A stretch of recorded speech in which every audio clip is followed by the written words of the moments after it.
This short video lesson is going to cover mulches for the Colorado vegetable garden. My name is Amy Lentz, and I am the CSU Extension Agent for Horticulture in Weld County. These videos are part of the Grow and Give project.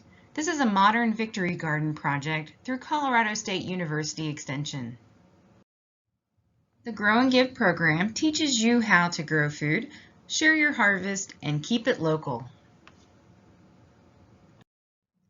In general, mulch is a broad term for material applied to the soil surface. This is different than amendments, which are actually incorporated into the soil. There are different types of mulches available, both synthetic and non-synthetic types. Both of these are used in the vegetable garden. In this class, we're going to talk about those synthetic types, such as black plastic mulch, and also non-synthetic types like grass clippings and straw.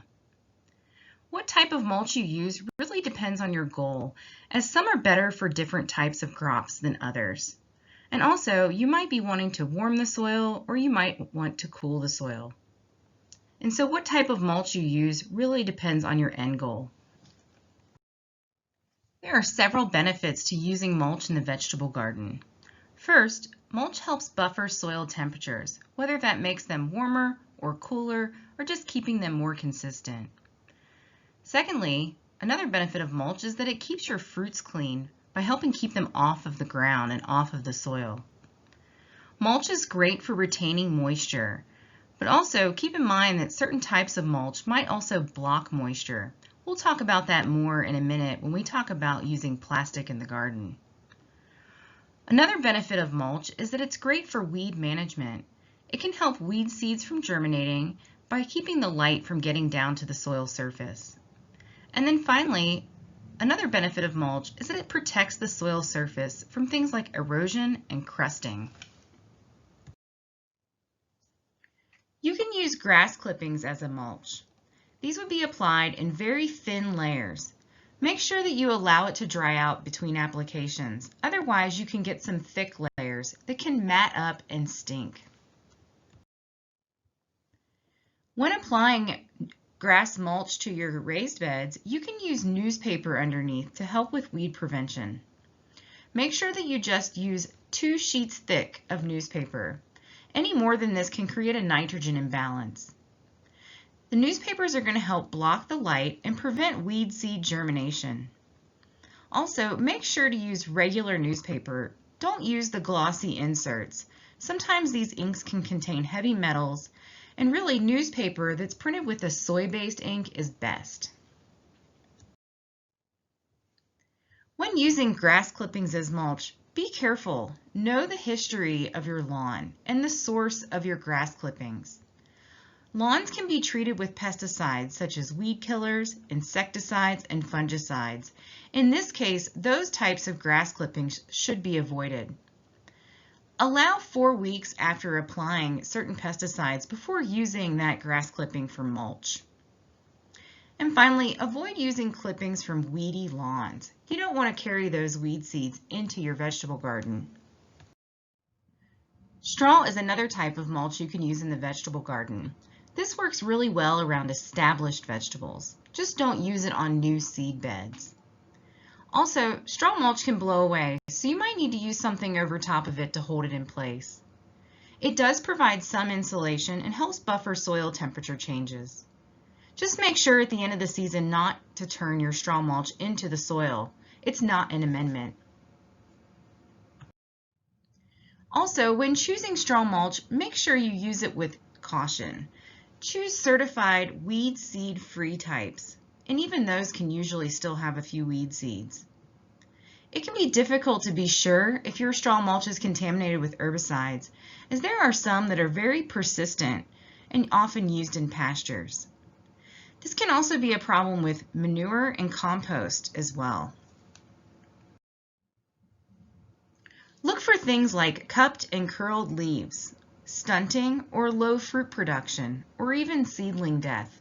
All of these can lead you to believe that there might be some herbicides residing in that straw mulch. Let's talk a little bit about wood and bark chips. These are really used best in the walkways between your raised beds. They're not meant to be turned into the soil as they're not an amendment. Also, don't apply these to new seed beds. Another type of mulch that's commonly used in vegetable gardens is plastic mulch. Typical colors of plastic mulch are black, white, and clear, but there's also some colored and reflective mulches that are used for specific purposes. It really depends on the goal that you have as to which type you will use. There is an issue with disposal of plastic mulch. Some say you can reuse it for 2 to 3 seasons, and you can if you're really careful. Other types say that they're recyclable or biodegradable, but just know that it's better to remove the mulch at the end of the season and get it out of the field. They typically don't tend to biodegrade here in Colorado.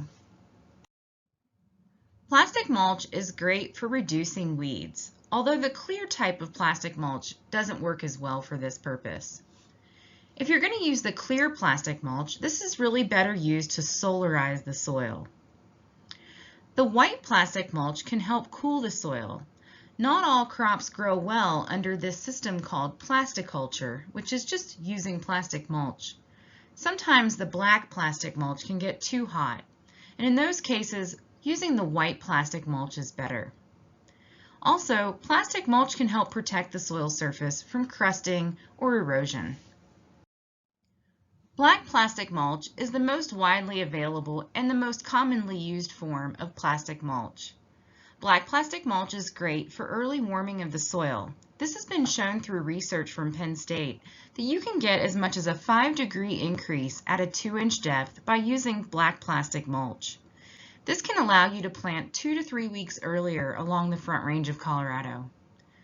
Oftentimes you'll have a faster time to maturity and earlier fruiting of crops such as tomatoes and peppers. It's going to prevent germination of weed seeds too.